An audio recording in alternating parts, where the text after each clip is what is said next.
Bonjour à tous et bienvenue sur GITV. Je suis en compagnie aujourd'hui de Philippe Boucly, le président de France Hydrogène. On va parler d'Europe, Philippe, avec ce pacte pour l'industrie propre qui a été présenté il y a quelques semaines. Alors, est-ce que c'est un texte qui, globalement, vous satisfait? Il va dans le bon sens. Il va dans le bon sens et il va dans le sens de la prise en compte de la réindustrialisation aux côtés de la décarbonation. C'est-à-dire qu'on avait l'impression avant que la décarbonation se faisait au détriment de la réindustrialisation. Là, les deux sont mieux liés. Et ça traite d'un certain nombre, alors ça va donner lieu à une avalanche de textes, hein, mais ça traite un certain nombre de points, essentiellement cinq axes. Tout d'abord, finir le cadre réglementaire. Et il va falloir quand même un jour qu'on ait une définition de l'hydrogène bas carbone. Je vous vois venir, c'est la prise en compte du nucléaire, Eh par bien, exemple. évidemment. Donc là, on ne me retirera pas de l'idée qu'il y a quand même des arrière-pensées derrière ça, et ça prend autant de temps. Ensuite, il y a la question d'avoir une énergie abordable, abondante et abordable. Ça, c'est important pour les électrolyseurs, notamment. C'est important pour l'Europe. C'est le rapport Draghi. Draghi a bien montré que si on n'avait pas d'énergie abordable, il n'y aura plus d'industrie en Europe. C'est aussi simple que ça, hein. Et on voit déjà qu'aux États-Unis, l'énergie est à 2, 3 fois moins chère qu'en France, hein, donc, qu'en Europe. Donc, et c'est un sujet européen, c'est pas uniquement la France, il faut de l'énergie abordable. Donc, travailler sur les PPA et éventuellement l'articulation Ça, c'est les entre contrats longue durée. les Power Purchase Agreement, donc les contrats d'achat à long terme, et éventuellement là, les articuler avec des contrats pour différence. Donc, avoir de l'énergie abordable. Euh, Financement. Alors la question du financement, c'est Il y a la banque de la banque de l'hydrogène, hein, l'hydrogène. Donc on s'attend à un troisième round d'enchères. d'enchères pour octobre, enfin pour l'automne. On nous annonce également la banque de décarbonation industrielle. Ça, c'est plutôt une bonne chose. C'est également une bonne chose. Mais là encore, alors c'est vrai pour la banque de l'hydrogène et j'espère que l'écueil sera évité pour la banque de décarbonation industrielle. Pour les critères, c'est Il ça. faut également que ce soit ouvert à de l'hydrogène fait à partir d'électricité nucléaire, ce que la banque de l'hydrogène ne reconnaît pas encore. Euh, voilà. Il y a au chapitre du financement toute une sorte de mécanisme de dérisquage.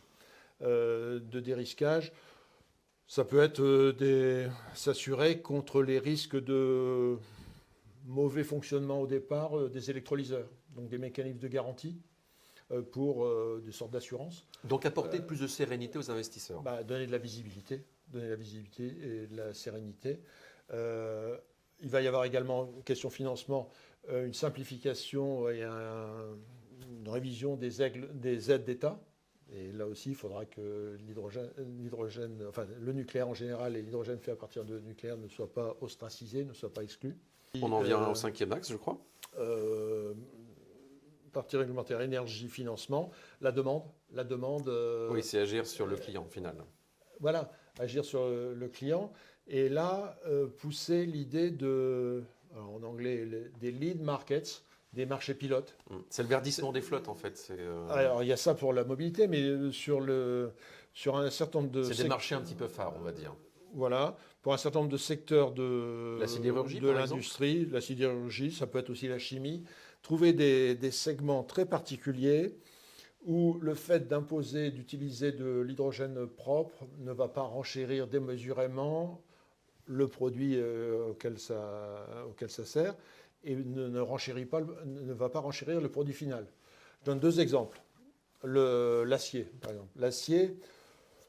L'acier propre, et il y a déjà des exemples. En Suède, il y a déjà des usines qui produisent de l'acier à partir d'hydrogène. Il faut compter entre 250 et 300 euros de plus à la tonne d'acier.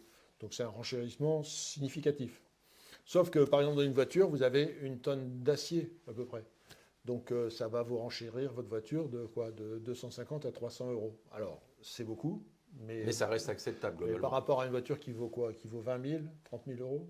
Ça dépend, Ça du dépend du type de la modèle, voiture. évidemment. Mais ça semble acceptable pour autant qu'on soit, disons, très, très malin dans la façon d'introduire ce dispositif.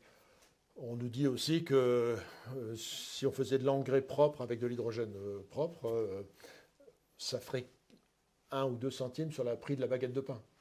Donc ça semble acceptable aussi. Mais il faut évidemment que ce ne soit pas l'agriculteur qui prenne toute la hausse. Il faut pouvoir répercuter cette hausse sur toute la chaîne de valeur. Donc en résumé, on peut dire que c'est plutôt bien pour la filière. C'est bien pour la filière, mais le diable est dans les détails. Donc nous, on fera une vigilance forte sur la façon dont c'est mis en évidence. Le texte général parle par exemple de neutralité technologique. Et puis dès qu'on passe à la mise en œuvre, on s'aperçoit qu'il y a des restrictions. Donc,